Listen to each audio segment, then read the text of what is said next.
Welcome to the Deep Dive. Today, we're putting on our hard hats and digging deep into the future of commercial real estate, specifically the sprawling, always growing Dallas-Fort Worth Metroplex. That's right. And our goal for you today is pretty simple. We're giving you a massive shortcut. We're going to cut through all the noise and show you exactly where the next wave of, frankly, explosive growth is happening in DFW retail. And we're doing this based on some really solid proprietary analysis, the kind that pinpoints markets where property values could and should double by 2030. It all comes down to foresight. I mean, the source material opens with this fantastic story about a nearly empty shopping center. On paper, it was a total loser property. It looked like it was in the middle of nowhere. And the owner was ready to just dump it, right? Completely ready to liquidate. He said occupancy had been falling for years, but the analysis didn't focus on the property's present state. It looked at the area's future. That's what happened. 6 months later, that same shopping center wasn't just surviving. It was at 85% occupancy with a waiting list for tenants. So what's the secret sauce? They didn't just, magically fix the building. No, not at all. They just saw the demographic wave coming before it broke.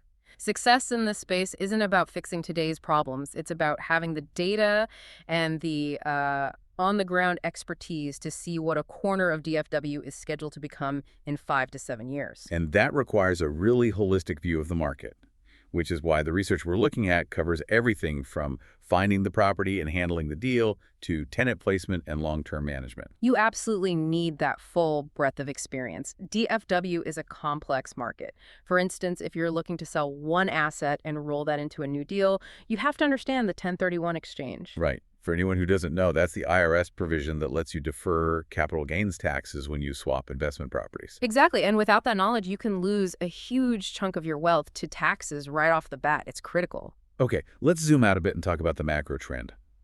The DFW growth engine. It's just relentless. It really is. While you see other major metros hitting a plateau or even declining, DFW is adding 170,000 new residents a year. Oh, stop and think about that scale for a second. It's like adding the entire population of McKinney every single year. That's not a gentle expansion, it's an explosion. Retail has to race to keep up. And the research is really clear on the quality of this growth, too. Oh, absolutely. We're not just talking about filling empty space. These are families with real purchasing power. They're drawn here by high-paying jobs in tech, in financial services, healthcare. This is affluent demand hitting the market hard. Which brings us to what the material identifies as the single biggest mistake investors make. Chasing old growth. It's just human nature. People gravitate to where the wealth is already obvious, the beautiful, expensive corridors like Preston Road. They buy high because the success is already baked in. Exactly. But the smart money positions itself for the growth that's coming next. It's about getting into these currently undervalued suburban markets right before they transform. So if we're not chasing yesterday's news, what's the roadmap? What guides this analysis? You have to follow the concrete. Smart retail investment follows infrastructure spending.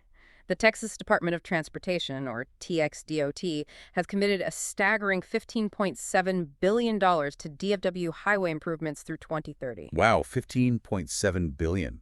That's with a B. And that's a hard commitment, not just a plan. It's a hard commitment, and TXDOT is essentially drawing you a map to future density. Every new highway, every interchange, it unlocks thousands of acres of land, cuts commute times, and suddenly makes an area viable for high-income families. So how does your analysis connect those dots? We use technology and data to analyze 3 things in lockstep. 1, demographic shifts. 2, employment patterns. And 3, those massive infrastructure investments. Put them together and the path forward becomes very clear. And that robust methodology is what leads us to these 4 specific markets, the places where retail property values are projected to double. Let's get into those hidden gold mines. Let's start with market number 1, Salina. The technology corridor explosion. Salina is the perfect example of infrastructure meeting corporate migration. The huge driver here is the Dallas North Tollway extension. That's set to finish up in late 2025. Just that one project cuts the drive time to corporate hubs in Plano and Frisco by 15 minutes. And 15 minutes in DFW traffic is huge. It's a game changer.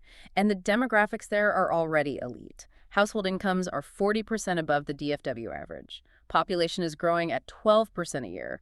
With a retail vacancy rate of just 2.1%, demand is already overwhelming supply. So as Frisco and Allen get more expensive, their employees are pushed right into Salina. That's the pattern. And when you quantify it, each new family moving in represents about $65,000 in annual retail spending. Incredible. Okay, let's move a little south. Market number 2, Prosper, which you call the master plan community wave. Right. Prosper is all about controlled high-income growth. You have a wealth density there that's hard to match. Median home prices over $650,000, average incomes around $145,000. And the population has tripled in just the last decade.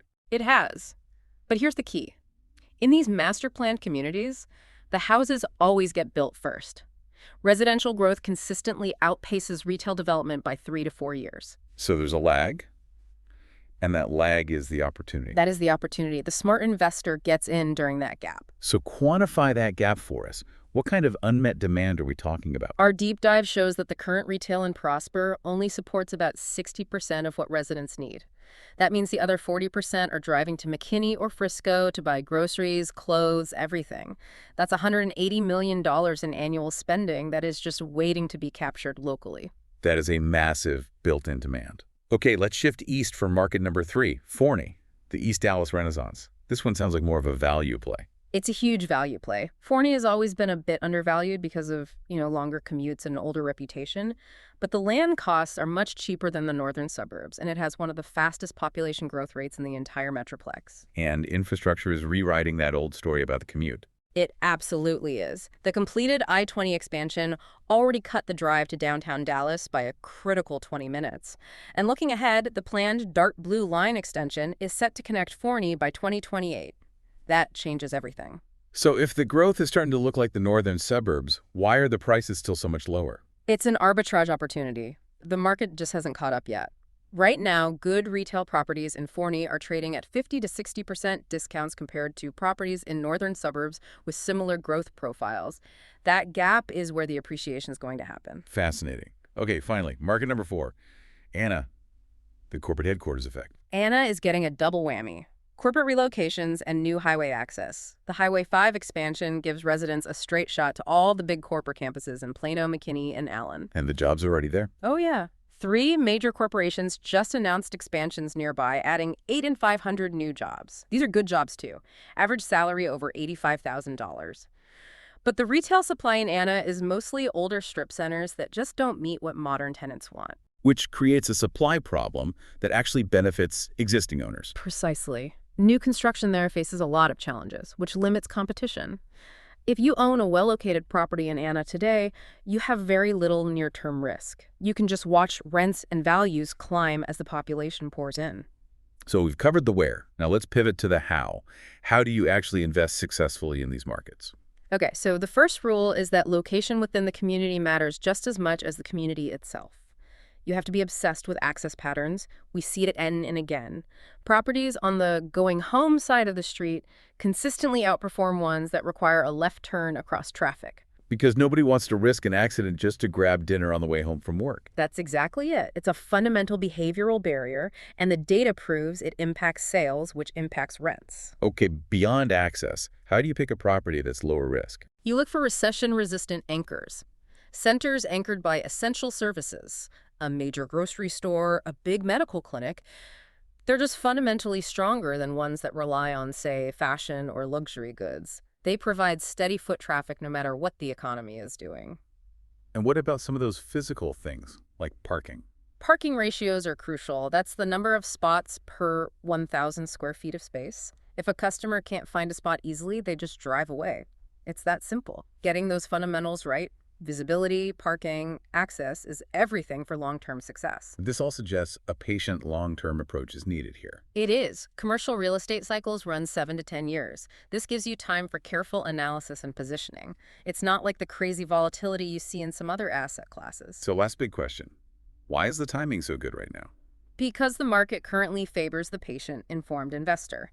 Interest rates are reasonable, but values haven't hit those speculative bubble levels yet. The big institutional money, they tend to be late to the party. They chase what's already proven. They're not in these areas yet. So the opportunity exists because most capital is chasing the obvious, and this analysis is about getting ahead of that obvious trend. You've got it. The families are already moving in. The $15.7 billion in infrastructure is already under construction. Retailers are actively looking for locations now. This isn't a theory, it's happening in real time. The source author ends this deep dive with a really clear, provocative thought for you, the listener.